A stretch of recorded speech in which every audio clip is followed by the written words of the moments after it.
નમસ્કાર મિત્રો, 21 HU hub YouTube ચેનલમાં આજે આપણે ગણિત વિજ્ઞાન પદ્ધતિશાસ્ત્રના 20 ગુણના અગત્યના એમસીક્યુ પ્રશ્નોની સિરીઝના ત્રીજા ભાગમાં આ તમામ પદ્ધતિશાસ્ત્રના પેટા ઘટકો અંતર્ગત 20 એમસીક્યુ પ્રશ્નોની ચર્ચા કરવાના છે, જે તમને ટાટ પરીક્ષા માટે ખૂબ જ ઉપયોગી થવાના છે. શરૂઆત કરીએ મિત્રો. પ્રશ્ન 1 છે કે પ્રોફેસર H.E. આર્મસ્ટ્રોંગ દ્વારા વિજ્ઞાન અને ગણિત શિક્ષણ માટે વિકસાવવામાં આવેલી જે અન્વેષણ પદ્ધતિ છે, એટલે કે હ્યુરિસ્ટિક મેથડ છે, તેનો મૂળ ગ્રીક શબ્દ હ્યુરિસ્કિન કે હ્યુરિસ્કિયોસનો શાબ્દિક અર્થ શું થાય છે?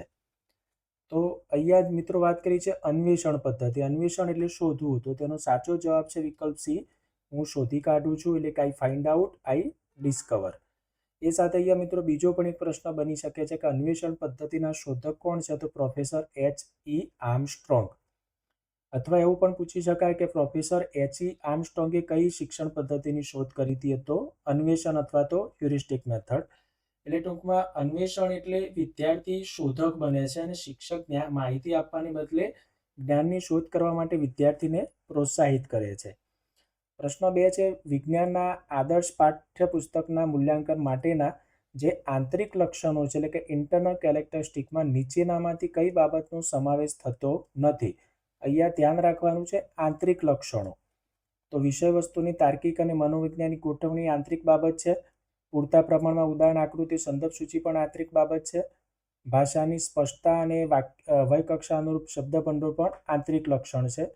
પરંતુ પુસ્તકનું આકર્ષક મુખપૃષ્ઠ, કાગળની ગુણવત્તા અને બાઇન્ડિંગ એ પુસ્તકના કેવા લક્ષણો છે? કેવા પ્રકારના લક્ષણ થશે? આંતરિક લક્ષણ થતા નથી, બાહ્ય લક્ષણ થાય છે. એટલે કે તે આંતરિક લક્ષણમાં તેનો સમાવેશ થતો નથી. એટલે મુખપૃષ્ઠ છે, કાગળ, છાપકામ, બાઇન્ડિંગ એ બાહ્ય લક્ષણ છે. વિષય વસ્તુ અને તેની રજૂઆત એ આંતરિક લક્ષણ છે.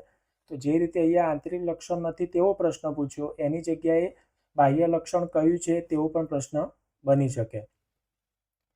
પ્રશ્ન 3 છે ગણિત શિક્ષણમાં જ્યારે કોઈ વિદ્યાર્થી બે સમાન લાગતી ભૌમિતિક આકૃતિઓ, દાખલા તરીકે સમબાજુ ચતુષ્કોણ હોય અને ચોરસ હોય, તો આ બંને વચ્ચેનો તફાવતો અને સમાનતાઓ પોતાના શબ્દોમાં સ્પષ્ટ રીતે સમજી શકે એવી શૈક્ષણિક હેતુની સિદ્ધિ ક્યારે દર્શાવી શકાય છે? તો આ હેતુ છે સમજ અથવા અર્થઘટનનો હેતુ. એટલે કે વિદ્યાર્થી સારી રીતે ઘટકોને સમજ્યો હોય તો તેના તફાવતો આપવો, વર્ગીકરણ કરવું, સમાનતાઓ શોધવી અને પોતાના શબ્દોમાં વર્ણન કરવું જેવા સ્પષ્ટીકરણ કરી શકે છે. પ્રશ્ન 4 છે પ્રોફેસર S.C. મોરિસન દ્વારા પ્રસ્તાપિત એકમ આયોજન એટલે કે યુનિટ પ્લાનિંગના 5 સોપાનોનો સાચો તાર્કિક ક્રમ કયો છે? તો પહેલો શોધ, પ્રસ્તુતિકરણ, આત્મસાતીકરણ, વ્યવસ્થાપન અને વર્ણન અથવા અભિવ્યક્તિ. એટલે વિકલ્પ એ સાચો જવાબ છે. એકમ આયોજન છે મિત્રો ગેસ્ટાલ્ટ સમગ્રતાવાદી મનોવિજ્ઞાન પર આધારિત છે, જેમાં પૂર્વ તૈયારી, વિષય નિરૂપણ વગેરે હર્બર્ટ પંચપદીના સોપાનોનો સમાવેશ થાય છે. પ્રશ્ન 5 છે કે એનસીઈઆરટી દ્વારા શિક્ષક તાલીમમાં સૂચવેલા સૂક્ષ્મ શિક્ષણ ચક્ર એટલે માઇક્રો ટીચિંગની જે સાયકલ છે તેનો કુલ સમયગાળો કેટલો નિશ્ચિત કરવામાં આવ્યો છે? તો 36 મિનિટનો. અહીંયા એક તાસની કે વાત નથી મિત્રો, પણ સૂક્ષ્મ જે માઇક્રો ટીચિંગ સાયકલ છે તેની વાત છે.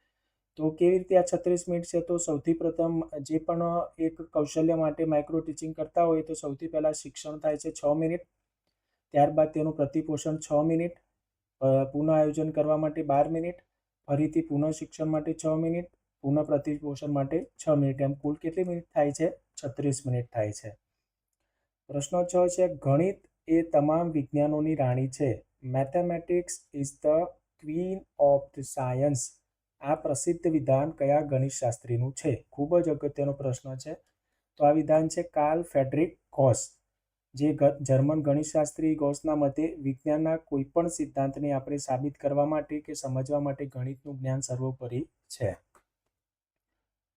પ્રશ્ન 7 છે શૈક્ષણિક ઉપકરણોના વર્ગીકરણમાં નીચેનામાંથી કયું સાધન ત્રિપરિમાણીય એટલે કે 3 ડાયમેન્શનલ સાધનોની શ્રેણીમાં આવતું નથી?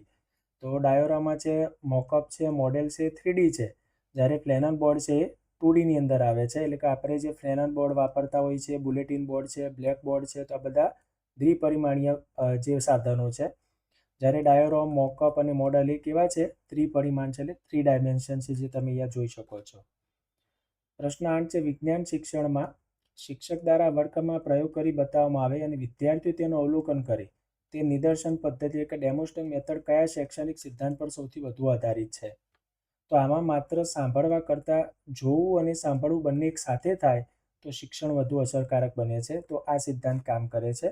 એટલે કે નિદર્શન પદ્ધતિમાં દ્રશ્ય અને શ્રાવ્ય બંને જ્ઞાનેન્દ્રિયો વધુ સક્રિય રહેતી હોવાથી અધ્યયન સારું બને છે.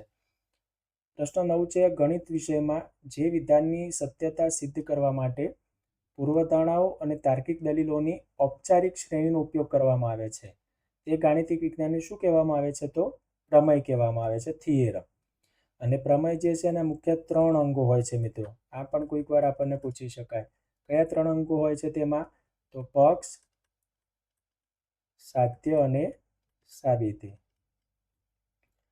પૂર્વધારણા એ સાબિતી વિના સ્વીકારેલું સત્ય છે, જ્યારે પ્રમેયને પૂર્વધારણા અને તર્ક દ્વારા સાબિત કરવું પડે છે. એટલે પ્રમેયના જે ભાગો આપણે વાત કરી, પક્ષ, સાધ્ય અને સાબિતી છે.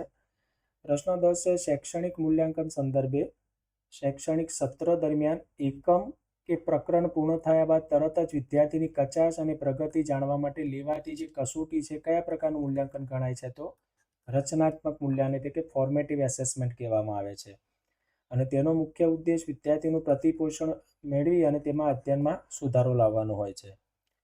પ્રશ્ન 11 છે કે વર્ગખંડમાં અધ્યાપન દરમિયાન શિક્ષક દ્વારા પૂછાતા જે પ્રશ્નો છે એટલે કે પ્રશ્ન કૌશલ્યની લાક્ષણિકતા બાબતે કયું વિધાન અયોગ્ય છે? ખાસ ધ્યાન રાખજો, અયોગ્ય પૂછ્યું છે. તો અહીંયા સાચો જવાબ છે કે પ્રશ્ન હંમેશા માત્ર હા કે નામાં જ ઉત્તર મળે તેવો પૂછવો જોઈએ. તો આ અયોગ્ય વિધાન છે. પ્રશ્ન આવો પૂછવો જોઈએ નહીં, પરંતુ પ્રશ્નો ટૂંકા, સ્પષ્ટ અને વ્યાકરણની દ્રષ્ટિએ શુદ્ધ હોવા જોઈએ. દરેક પ્રશ્નનો એક જ સુનિશ્ચિત ઉત્તર હોવો જોઈએ. પ્રશ્ન દ્વિઅર્થી ન હોવો જોઈએ અને પ્રશ્નો સમગ્ર વર્ગને ઉદ્દેશીને પૂછવા જોઈએ અને પછી કોઈ ચોક્કસ વિદ્યાર્થીને ઉત્તર આપવા માટે કહેવું જોઈએ. એટલે હા નામાં ઉત્તર આપે તેવા પ્રશ્નો વિદ્યાર્થીઓની વિચાર શક્તિ કે તર્ક શક્તિને ખીલવતા નથી. એટલે આદર્શ પ્રશ્નો વિચારવા માટે મજબૂર કરે તેવા હોવા જોઈએ. પ્રશ્ન 12 છે, ગણિતમાં કોઈ પણ જટિલ સમસ્યાનો નાના અને સરળ ભાગોમાં વહેંચીને એટલે કે અજ્ઞાતથી જ્ઞાત તરફ જવાની પ્રક્રિયાને કઈ શિક્ષણ પદ્ધતિ કહે છે? તો પૃથક્કરણ મેથડ એટલે કે એનાલિટિકલ મેથડ કહેવામાં આવે છે, જેમાં છૂટું પાડવું અથવા તો અજ્ઞાતથી શરૂ કરીને જ્ઞાત તરફ તર્કબદ્ધ રીતે જવાની આ પદ્ધતિ છે, જે પ્રમેય અને ફૂટ પ્રશ્નો એટલે રાઇડર્સમાં વપરાય છે. એટલે આ પદ્ધતિનો ઉપયોગ જે છે પ્રમેયની સાબિતીમાં ખાસ થતો હોય છે. પ્રશ્ન 13 છે, ડૉક્ટર બેન્જામિન બ્લૂમ અને તેમના સહયોગીઓ એટલે ડેવિડ કેથવોલ દ્વારા શૈક્ષણિક હેતુઓના ભાવાત્મક જે ક્ષેત્રમાં વર્ગીકરણ કયા વર્ષમાં રજૂ કરવામાં આવ્યું હતું? 1964માં રજૂ કરવામાં આવ્યું હતું. જ્ઞાનાત્મક ક્ષેત્રનું વર્ગીકરણ બ્લૂમ દ્વારા 1956માં રજૂ કરવામાં આવ્યું. ભાવાત્મક ક્ષેત્રનું 1964માં બ્લૂમ અને કેથવાલ દ્વારા, અને મનોશારીરિક ક્ષેત્રનું વર્ગીકરણ 1972માં રજૂ કરવામાં આવ્યું છે. એટલે તમે અહીંયા ડેટ યાદ રાખી શકો, 1956, 64 અને 72. ત્યારબાદ વાત કરીએ મિત્રો વિજ્ઞાનનું શિક્ષક ધ્વનિનું પ્રસરણ એકમ ભણાવતી વખતે સંગીતના સાધનો જેમ કે તબલા, ગિટારનો ઉલ્લેખ કરે છે અને તેમાં કંપન કેવી રીતે સંગીત ઉત્પન્ન કરે છે તે સમજાવે છે. તો આ વિષય સાથેનો બાહ્ય અનુબંધ શું છે? તો લલિત કલા અને સંગીત સાથેનો અનુબંધ છે અને તેને બાહ્ય અનુબંધ કહેવામાં આવે છે. પ્રશ્ન 15 છે, પાઠ આયોજનમાં શિક્ષક દ્વારા શ્યામફલક નોંધ એટલે કે બ્લેકબોર્ડ વર્ક કયા સોપાન દરમિયાન સમાંતરે કરવામાં આવે છે? તો વિષય નિરૂપણની સાથે એટલે કે જે વિષયનું પ્રેઝન્ટેશન થતું હોય તો તેની સાથે શ્યામફલક નોંધ કરતા રહેવાની હોય છે.